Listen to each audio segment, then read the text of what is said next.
bagi kita semuanya. Firman Tuhan untuk kita hari ini judulnya Perang dalam Hati, Damai dalam Kristus. Ayat firman Tuhan untuk kita dari Pengkhotbah 3 ayat 8. Ada waktu untuk mengasihi, ada waktu untuk membenci, ada waktu untuk perang, ada waktu untuk damai.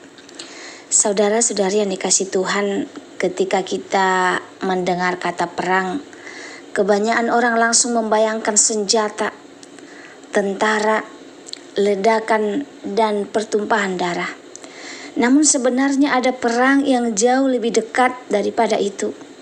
Perang itu terjadi setiap hari dalam hati manusia. Perang antara kasih dan kebencian. Perang antara pengampunan dan dendam. Perang antara iman dan kekuatan. Perang antara kehendak Tuhan dan keinginan diri sendiri. Banyak orang terlihat tenang di luar, tetapi sedang berperang hebat di dalam hatinya. Ada yang tersenyum tetapi menyimpan luka. Ada yang melayani Tuhan tetapi diam-diam bergumul dalam kekecewaan. Ada yang tampak kuat tetapi sedang bertarung melawan ketakutan dan kecemasan. Hari ini Tuhan ingin mengingatkan bahwa Dia tidak hanya memberi kemenangan dalam peperangan di luar, tetapi juga dalam peperangan di dalam hati. Setiap orang memiliki peperangan, Efesus 6 ayat 12. Karena perjuangan kita bukanlah melawan darah dan daging. Alkitab tidak mengatakan hidup orang percaya bebas dari peperangan. Justru orang percaya berada dalam peperangan rohani setiap hari. Kadang peperangan itu berupa kekecewaan, ketakutan, kekhawatiran, dendam, godaan dosa, dan keputusasaan. Iblis tahu bahwa jika ia berhasil menguasai hati seseorang, ia tidak perlu menghancurkan hidupnya dari luar, karena kehancuran selalu dimulai dari dalam. Seekor rayap tidak merobohkan rumah dalam satu malam.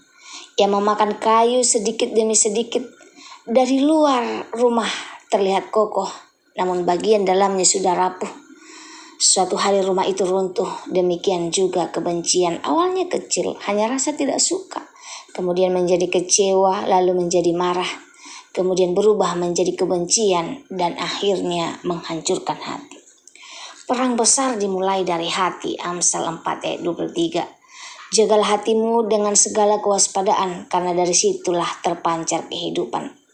Tuhan tidak berkata, jagalah uangmu, jagalah rumahmu, jagalah jabatanmu. Tetapi Tuhan katakan, jagalah hatimu. Mengapa? Karena hati adalah pusat kehidupan. Ketika hati penuhi kasih, hidup menjadi tenang. Ketika hati dipenuhi kebencian, hidup menjadi gelap. Contohnya Kain dan Habil. Kain tidak langsung membunuh Habil. Semuanya dimulai dari hati yang iri, kecewa, marah, dan akhirnya dosa menguasainya. Satu perasaan buruk yang tidak diserahkan kepada Tuhan dapat menghancurkan kehancuran besar. Kasih adalah senjata terkuat. 1 Yohanes 4 ayat 19. Kita mengasihi karena Allah lebih dahulu mengasihi kita. Dunia mengajarkan balaslah orang yang menyakitimu, tetapi Yesus mengajarkan kasihilah musuhmu. Ini bukan kelemahan, ini kekuatan yang berasal dari surga. Kasih bukan berarti menyetujui kesalahan. Kasih berarti memilih untuk tidak dikuasai kebencian.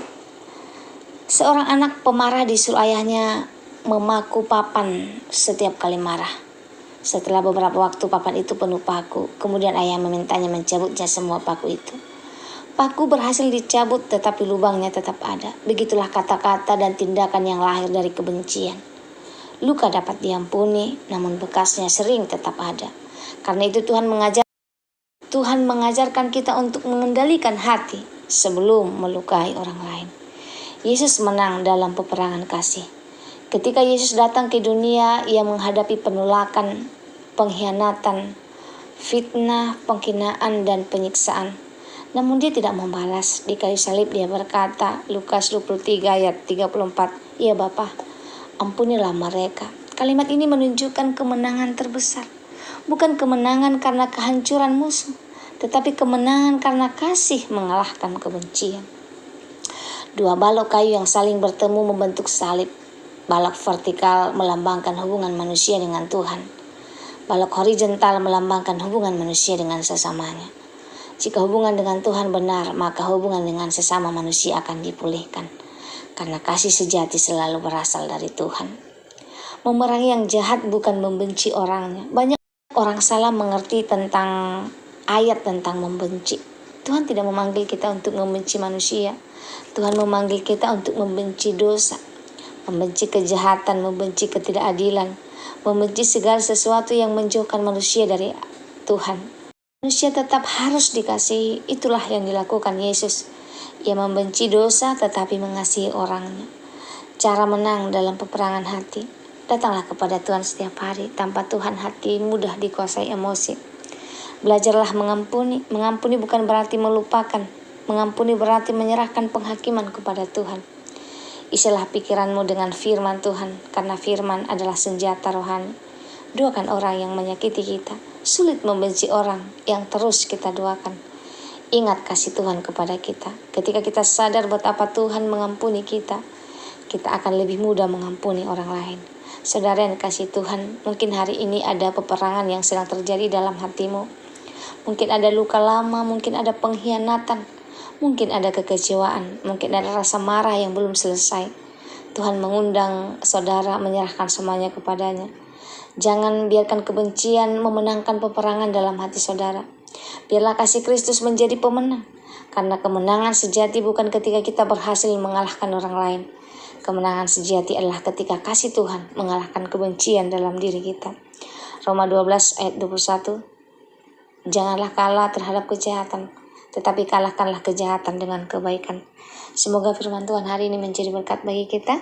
Terima kasih Tuhan Yesus memberkati kita, sama-sama berdoa. Bapa yang di surga, terima kasih untuk firman-Mu hari ini. Jika ada kebencian, luka, dan kekecewaan dalam hati kami serahkan kepadamu. Ajar kami mengasihi seperti Engkau mengasihi. Berikan kami kemenangan dalam peperangan dalam hati kami. Sehingga damai Kristus memerintah dalam hidup kami. Dalam nama Yesus kami berdoa dan mengucap syukur. Amin.